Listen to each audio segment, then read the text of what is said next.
Hello and welcome to another edition of Cheers PA Beer Talk. I am your host, Mike Lintel, and as you know, we're always looking to talk to the future of brewing in Pennsylvania and the ones that are really pushing our industry forward. And today we have a real treat. We are joined by the head brewer at Winding Path, which is at Wyndridge Farm in Dallastown, PA, Irena Wise. Thank you so much for being on with us today. Hey. Hey. We were talking beforehand, so I'm not as cordial as the fresh start. We would normally start with the beer that really got us into brewing. Do you have a story about maybe a beer memory or something that really made you want to follow this path to where you are today? I think I came to it gradually. I was living in Portland, and over 4 years, I kind of got the idea. Probably the biggest single event was when I was 18. I was touring vineyards in Michigan with my family. I'm originally from Michigan, and we were all on vacation near Traverse City in northern Michigan. They have a little peninsula that sticks into the lake in just the right way that you can grow grapes there. So we were on a vineyard tour that day. We were taking a tour, and the tour guide mentioned that the winemakers had degrees in agriculture and chemistry.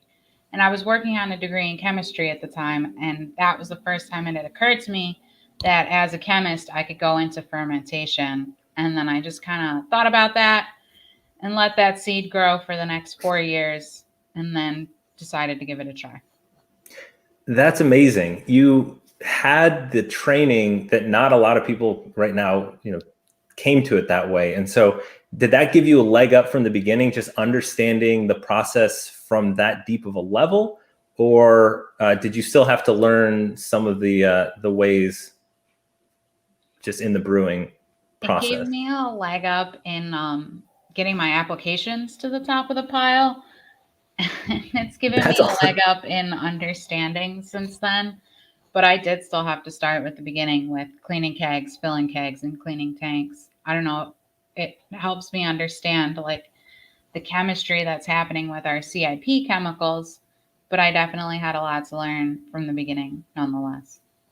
Well, I've always believed, and the best chefs I've ever worked with are always the ones that started and have done everything in a restaurant. Anyone that's too good to do anything in any spot, to me, always sent the wrong messages. So it sounds like you got that same experience of learning from the ground up. And now at the position that you're at, where you're not overseeing just one brewery, but several breweries and working with clients, like you're in a very high level management position while also brewing. How do you balance those two acts while still maintaining, the joy of, what got you to it, the fermentation? It's tough. I handle fermentation control myself as often as possible because that's what makes me feel grounded and connected, and it helps me know exactly what's happening in every tank, as if I'm checking the gravity, cell counts, and pH myself every day. But otherwise, it's just being really clear about my time. We have a schedule that everyone in production and distribution and logistics can see. So if, say, our client manager wants to schedule a meeting with me and a client, they can see what days I'm brewing and just not even ask. So That's it's just awesome. being really open with my schedule. These days I'm in production. This day I'm doing cellar work, so I'll be done with production by 11 and I can have meetings in the afternoon. That's what helps delineate and make sure I can give everything my full attention. That's amazing. So, I mean, having come in just nearly 2 years ago to Winding Path, which was going through a rebrand, you had essentially a blank slate. Was it a very, or how much of how much of the sauce was already made before you were brought in, I guess I should say? None. We decided to do the rebrand about 8 months after I came in. That's I awesome. came in of January 2019 just as a production brewer, but I answered this ad because I could see that there was room for someone who was going to work on head brewer style projects like improving efficiency. Mm-hmm. I was reading the ad that said they wanted a brewer, but then it described efficiency instead of just operating the equipment. So I came in and I said, you're asking for a brewer, but it sounds like you want someone who's going to take on these bigger projects, and I can do that. So I came on that way in January of 2019. I became the head brewer officially in July of 2019. And I think that's exactly when we started the rebrand, planning for it. It never made sense to me being at Big Hill and like knowing Wyndridge Farm and the cider, and like it was very ag driven, and beer is ag supported, but it's not as ag driven as what cider making is. And it never made sense having the beer in the same brand. And so I was so excited to hear there was this rebrand and finally letting it have the room to breathe, because I mean, it's a diamond in the rough at that property. It's stunning. You have ownership that is supportive and wants to see growth. I mean, you have a corporate structure. You were just talking about having meetings that people respect your time and your space. I don't hear that often from head brewers. I mean, it's usually, you know the stories, but we're just really clear about who's allowed in the production space. So if you're trying to get me to a meeting and I'm on the brew deck, there's like a wall of chemicals and rotating parts that you can't even get to me. So you have your fortress of solitude. Exactly. Yeah. Oh, that's so great. Shoot hot water at anyone trying to get back there who's not approved. Oh, those hotlines are not messing around. So yeah, I wouldn't want to encroach on your time whatsoever. Yeah, we have cleared doors, so you can just wave at us, and then we know we need to come out. The acknowledgement that sometimes the tour is just coming through and you're just like, oh yeah, hey, wave to me. I'm doing the thing. Okay, back to work. Yep. That's cool. So you take it through this rebrand. You have these 3 year-round beers. How hard was it for you to get a porter into the year-round rotation? Because I don't see many of those in cans seasonally, let alone like someone that's committing to making what I think is an underrepresented and really exceptional style. We don't have the British milds here. We don't like low alcohol, roasty, malty that's not 8.5%, 9%. Like there's a super big market there, in my opinion. And you have committed to that. Was it a hard sell, or did you get that one? They asked for it, and so I made it. And there's a couple facets there. It did actually fall out of the year-round rotation, and now it's almost by request. We go through kind of this cycle where, there's not a lot of demand for it, so we back it off, and then someone complains that we have too many IPAs, and then we get clearance to make the 885 again. But it also helps that we have one nitro line, so we serve it on nitro at the farm. But we don't need a full 30-barrel batch of nitro. So we usually end up making it every time we run out of nitro, dedicating about a quarter of the batch, 16 kegs, to the nitro tap, and then just carving up the rest and canning it and seeing who wants it. So there was like a little bit of surprise. It's a little lighter than some porters. Like if you hold it up to the light, you'll see red ruby highlights coming through. And again, that was by design. It is supposed to be more mild and more friendly for drinking year round. Yeah, I think it's underrepresented, and it's just darker malt pilsners, but with ale. It makes sense to me to have them around. So I'm glad to see, that it has a shot, and I'm sure on nitro, it's just heavenly. It's great on nitro. Do you just have the 30-barrel system there, or do you have something smaller that you get to mess around with to like test things out? Just the 30-barrel system. Do you ever break out home brewing rigs just to like, I have an idea, I want to, but why would you have the time for something like that? Right. We did have a test system, but it kind of belonged to the old brewer, so he took it when he left, which I've seen happen a lot. Like a lot of smaller breweries, their pilot system is just somebody's home brew that they brought in. So then when that person moves on, they take the system with them. We've talked about it. We've looked at it. We've thought about what footprints it would go in, but we've never actually moved on it. Sure. And I could imagine that starting a rebrand and then a pandemic kind of syncing up, that things we're a little slow there. Did it change the business plan at all, or did you come in, you were committed, you said you started the rebrand in 2019. I mean, you were pretty much it was go time in early January. So, you just went with it, right? Yeah, the beers were already made. Labels were done. Labels were printed. There was no turning back. I don't know that it changed the business plan, but it slowed it down a little bit because we really couldn't do the tastings and the in-store samplings that we wanted to do. So it was tough to get our name out there. But I'm sorry. I was going to say, you're just so established in distribution that I imagine a lot of that cushioned a little bit where you were at. Yeah, it did help a little bit, and but it probably did push us more toward brands that do well in the can, as opposed to brands that would have done well on draft that we could sell to bars and beer gardens. Will we see a shift back to that as bars and restaurants reopen? Maybe like next year, summertime, see more, or is it pretty much ironed out now that you're going to be doing things that do well in the 16-ounce cans? I think you're just going to see more of a polarization. So there's the Silo series, which is designed to pull off the shelf in 16-ounce cans.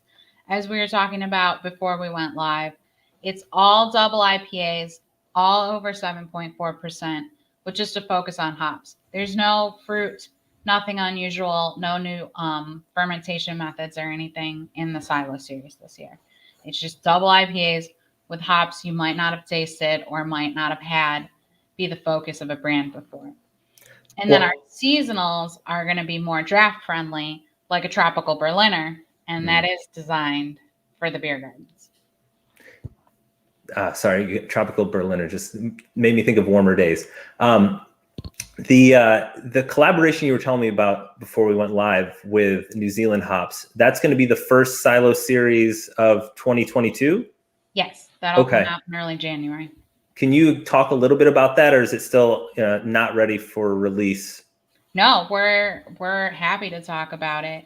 So as we were discussing before, we really like to do New Zealand and Australian hop beers for the winter releases because they're on an opposite season. So those hops were harvested earlier in the year. The 2021 hops in the Southern Hemisphere were ready in like February. And we definitely don't get our hops right after the harvest.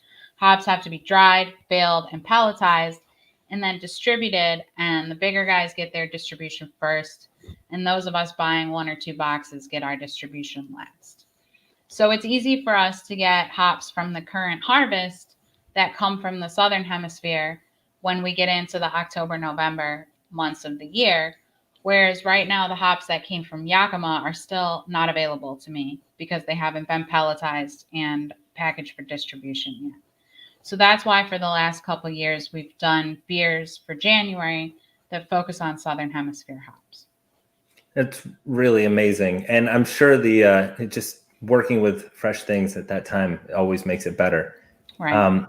So you have this background in science, you have a chemistry degree, but then there's always the debate between art and science with brewing. Do you still allow yourself to let go of the science side and lean into the art, or are you very pro-science and you're not bringing any of that funk into my space? I think I use art a lot, especially on this system, which is like semi-automated at best. There's still a lot of times where you're training somebody and you have to say, well, the system doesn't really tell you when the right time is. So you just have to feel it. You just have to know. And especially with fermentation, there's a lot of like, well, according to the numbers, I could crash the tank this day, but I think I'm going to wait. I just feel that it needs more time. Even when I was doing research in undergrad, I was in an area of chemistry that was a little bit of an art as well as a science. So the research that I did coming up as a chemistry student always was open to having the art there. I think that's been my favorite parts of just experiencing fermentation. Recently getting into like making sodas, and we got some local ginger from the farmer's market, and I'd always wanted to make a ginger bug. And the process, very similar to other things I've made, but I was blown away at just how much the flavor came through in a way that I was not expecting. And so having that balance with the art and knowing how the process works, I'm sure is always fun to trust the gut. How would you say, how's the gut do? 70, 80% right? Is the gut usually right? It's usually right, but sometimes you think it's right at first, and then after a couple months, or like it works once when you Yeah. go with your gut, not based on science, Yeah. and then you do it 3 or 4 more times, and by the fifth time, it doesn't work because it wasn't really whatever you're doing was not really based in solid theory. You were just kind of getting away with it.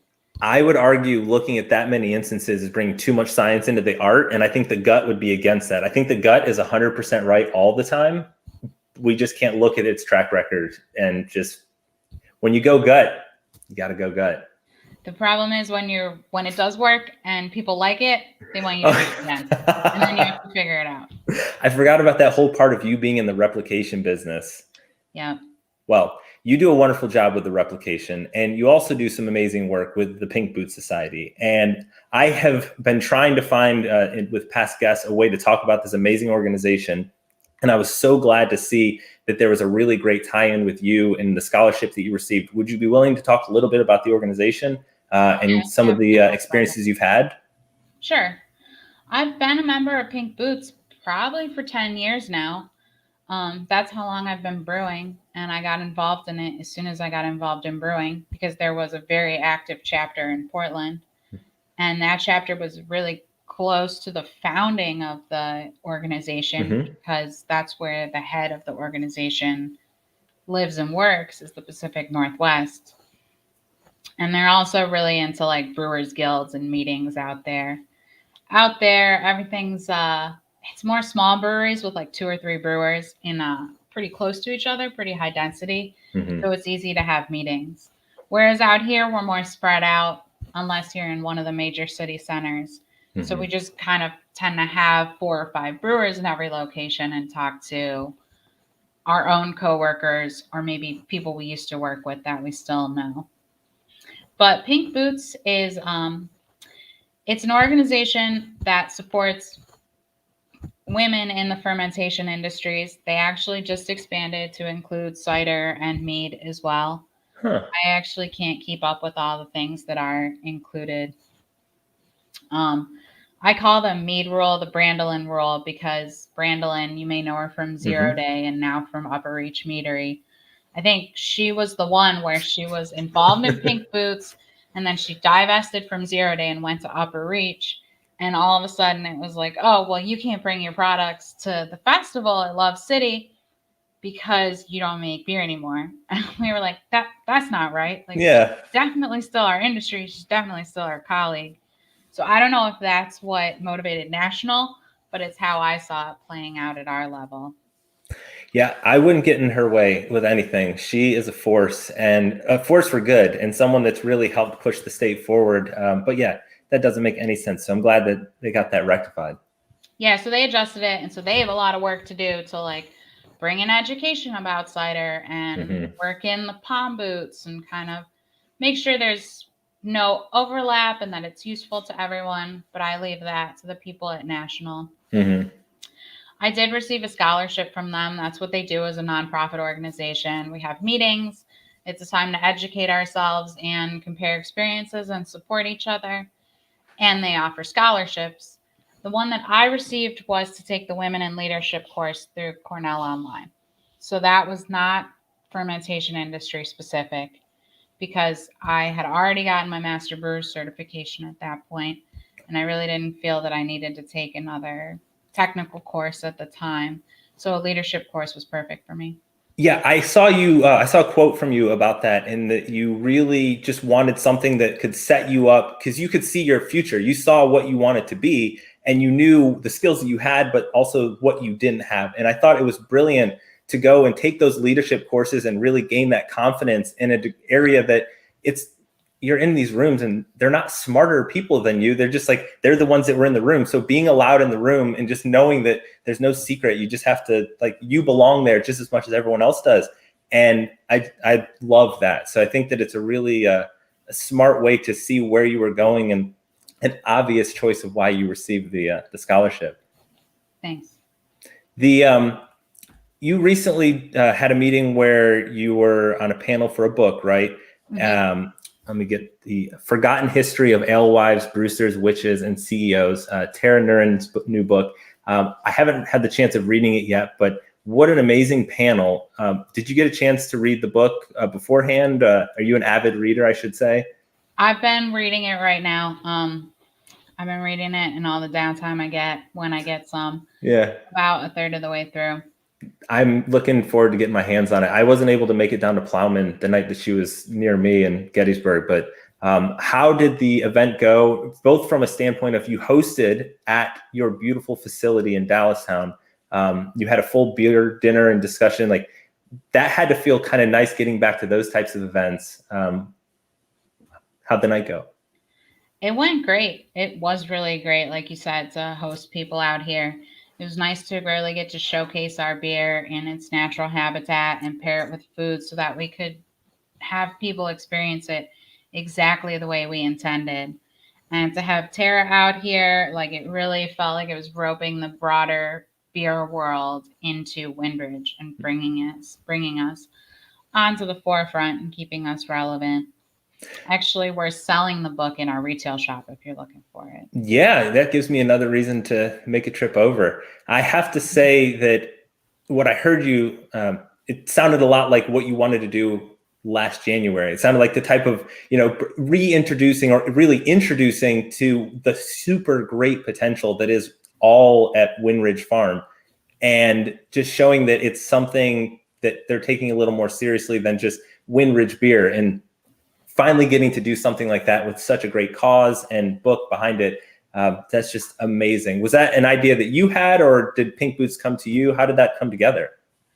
So Pink Boots supported us on that, but it was just us. It was more involved with the Brave Noise organization, which is, I don't even know if they're an organization. I would say it's more of like a national collaboration movement. Is that fair?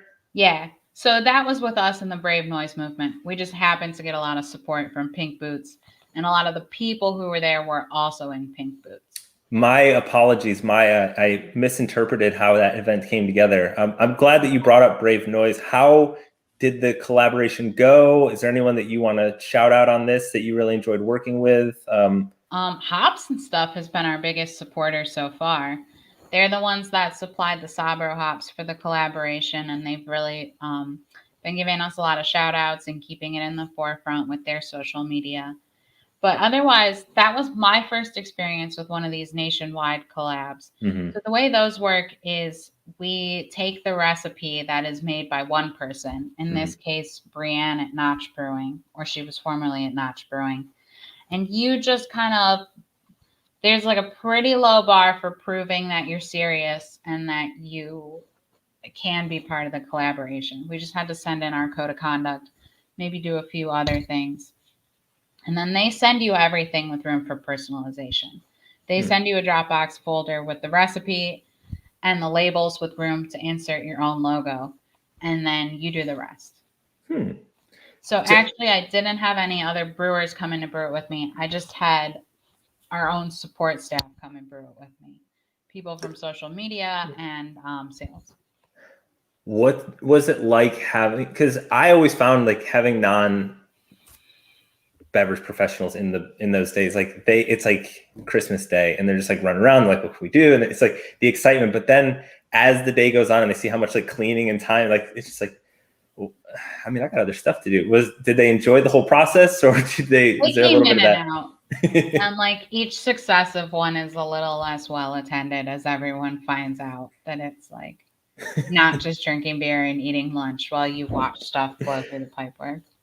It's such great feeling, because like doing the work and putting in the time and then seeing people come in and think that they have this romanticized vision of what you do, and then they see like, well, that's not exactly what, like, I thought I wanted to be a chef until I went to try to be a chef, and I was like, I don't want to do this. Yeah, people get really nervous. Like, you can't touch anything. You never know what's gonna like throw a valve, or they don't know what's hot at the time. They don't want to lean on, the kettle on accident. So everyone kind of just stands in the middle of the room like, I don't know, tell me what I can do. Yeah, it's nice to have those experiences. But so you also do some contract brewing. You do quite a bit of that, actually, right? Like how much of the business is contract versus winding path right now? It's about 60-40 on the beer side. I'm not sure about the cider breakdown. So about 60% winding path, 40% contract. Yeah, I know that. I mean, my parents live in Florida, and they were talking about, I mean, they would find ciders down there and they would say Pennsylvania cider. So I know that the cider reach is pretty grand. You at 60-40, do you think that that's going to stay the same, or are you looking to bring that a little closer to 50-50 as things kind of open up more at the restaurant? Well, it's 60% winding path right now, 40% contract. So I'd Oh, like to see it get even further. yeah. I'd like Okay. to Awesome. go all the way to like 75-25 or even 80-20.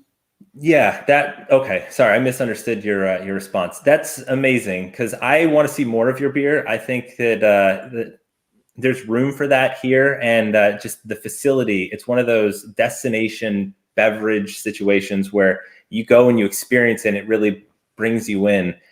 I think it's fascinating that one of your earliest experiences was a winery tour in northern Michigan, and like now you're in this very ag focused area. And do you see some parallels there and some of the things that, maybe first brought you in?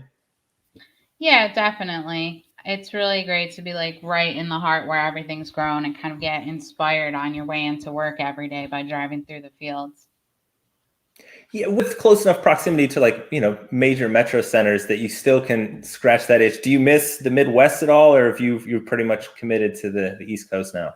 I'm pretty much committed to the Mid-Atlantic. I think I'm here in PA to stay. This is a lot more similar to the Midwest than it was when I was living out in Portland. So after having that West Coast experience, this feels very familiar to me. That's awesome. I spent a couple years in Chicago, and I see the similarities Midwest and being here. But yeah, I know that the Michiganders either end up in Chicago or back in Michigan. So finding anyone that's escaped it and is like, yeah, I don't want to go back there is it's nice. And honestly, this state is better off having you here than anywhere else because you're going to help us move forward in so many ways. You're doing excellent work, and if you haven't had a chance to try the beer, you need to get out and find it. It's Winding Path, and they are based out of Dallastown at Wyndridge Farm. Irena, thank you so much. I really appreciate all your time today. Yeah, happy to be here. Thanks for having me on. Keep up the great work, and we're looking forward to seeing where you take us into the future. Anyone want to find you on social media? Do you want to give any plugs or anything for you or Winding Path? Ooh, I didn't plan that, but I'm pretty sure we're just at Winding Path on Instagram. And I'm actually not sure what our Facebook page is right now, but Instagram is where we put the most updates. When do we have to start calling it Meta? Can we still say it's on our Facebook page, or is it Meta? Like, are we not accepting the name Meta? Can we just boycott Meta and it's going to always be Facebook? I'm not interested in keeping up on the terminology. I'm right at that age where I'm like, I'm going to stick here forever and call everything the words they are in 2020, 2021. And so I'll probably keep on with Facebook. I've been living in PA long enough where I start to call the event centers the wrong name, like Santander. I don't know which ones are Santander. I've never been brave enough to say that word. I'll be honest with you. I see it. And there's a couple of words in this state where I'm just like, nope, I'm not saying that one. Not putting my brand on that one. You can tell how long you've been living here by how many times the arena in Camden changes names. And you can tell when someone moves to the area based on what they call that. And I'm just going to take that same attitude towards technology from now on. So to answer your question, call it whatever you want, whenever you want. People know what you're referring to. I have to say, as someone who's recently planted that same flag in my life of nope, this is it. I'm an old from here on out. I've proclaimed it. This is, I'm still going to grow and adapt and, be open to, listening. But at the same time, it will be, I'll call it Facebook, and it's just Facebook because that's what it was. I was there from the beginning. Can't take that from me. Irena, you are amazing, and I really appreciate your time. You're probably the smartest in terms of science, oh, there goes a cat. Sorry. Guest we've ever had on here. So thank you for helping raise the bar and the state, but also on Cheers PA Beer Talk. Yep, anytime. Thanks. Now, if you liked what you heard, or you want to find out some more about brewers that we've interviewed in the past, please check out our podcast. It's available anywhere you listen. We have a library of most of the shows, with the rest of them coming out throughout the rest of the year. Please like, follow, rate, and review.